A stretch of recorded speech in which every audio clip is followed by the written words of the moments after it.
Right, good evening. Thank you for joining me. I'm going to go and give you a quick guided tour of key process so you're ready for your first draft. I've got with me to help someone's attempt last year who scored 10 out of 10. Okay, you can see that there. There are some other pieces that I'm going to show you. I'm going to go through it so that you know exactly what to include. So the first box here is the strengths. First of all, you can see it's really neat handwriting. It's clear. This is going to be marked first of all by me and then possibly by an external examiner, so it needs to be clear, otherwise you could run the risk of getting 0. In the strengths, it's very concise, it's very clear, and he doesn't repeat himself too often, which is important. I'll read the first bit to you. My main strength is long passing. This allows me to create chances for the strikers on my team. I normally play in defensive midfield, so he's saying about his strength and how it relates to the position he plays in. It's a strong part of my game because it is my role to offload the ball to a teammate when playing in this position.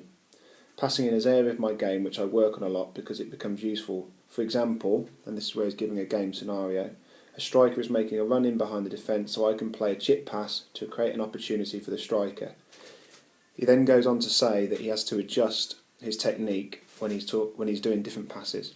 So that's something that you need to bear in mind. If you're talking about technique that has to be adjusted when you play it, then you need to say how you would adjust it with your technique. Okay.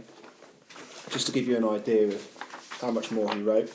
This is the first bit for his weaknesses, and this is the second bit. Okay, so he's written a whole side.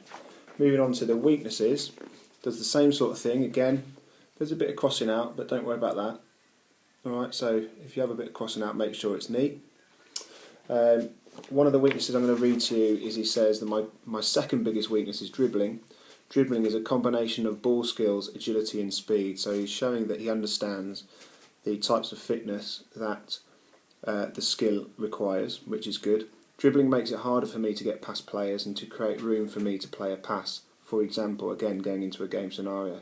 If a striker on my team is about to make a run in behind the defence, but I am getting closed down by a player on the opposition, I have to take it round him in order to create space for the pass. And I struggle with this because I do not have the necessary ball skills to do it effectively.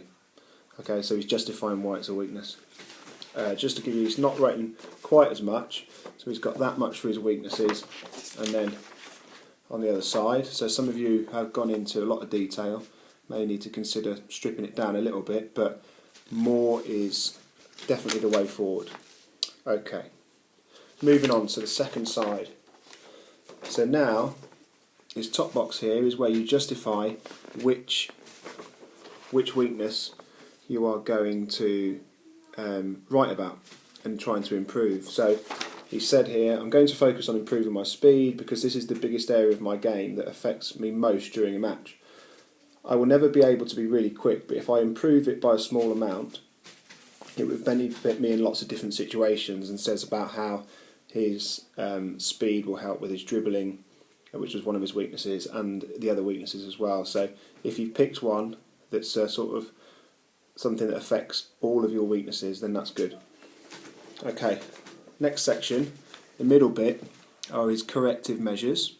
Okay, you can see that here. He's got a diagram of some shuttle runs, and then these bullet points here are explaining the drill. So a combination of diagrams and bullet points to explain what he's going to do.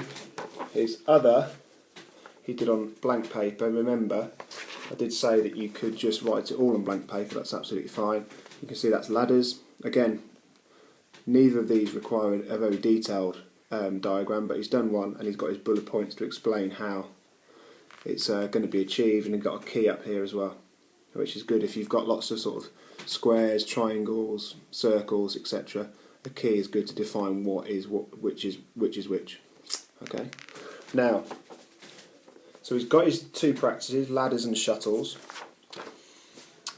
and then he's got to say down in this last box, this final box here, how he's going to record and what targets he's got for each week. So you've got here a table for his shuttle runs. He's got some notes down here, which I'll come on to shortly. And he's got some targets, which are numerical targets. So you've got to have a target which is a number to try and improve for whatever drill it is you've chosen. So he's got some times, but it might be percentage number of shots you take, percentage number of passes you make in a practice, etc. So this is the way that you've got to record it. And he's got here that to make the drill harder, he's going to increase the distance between the shuttles so that he's running a further distance, therefore making it progressively slightly more harder. Okay. And then for the ladder, he's got a similar sort of table here with week 1 to 6, and again a numerical target, and he's got some bullet points, which is here. One of the things that you could do, and this is a top tip, is that you could include heart rate as a way of measuring your performance. So as well as saying I'm going to run a certain distance more each week, you could say about how you're going to measure your heart rate to see if your heart rate gets lower, which would indicate your fitness is improving. Another thing that you can do as a way of monitoring it is ask your coach to help with the observations of you improving your weakness in a game. So for example, if it was passing, then you could have your drill to improve passing, but you could also have your coach watching your matches to see whether your passing is improving, and that's another way you could show that you're monitoring your corrections. So there you go. I'd like to wish you all the very best of luck when you do your draft. Make sure you remember to write clearly, make sure you think about what you're doing, and remember, okay, it is achievable. 10 out of 10 is yours if you follow all of those steps. Thank you for watching.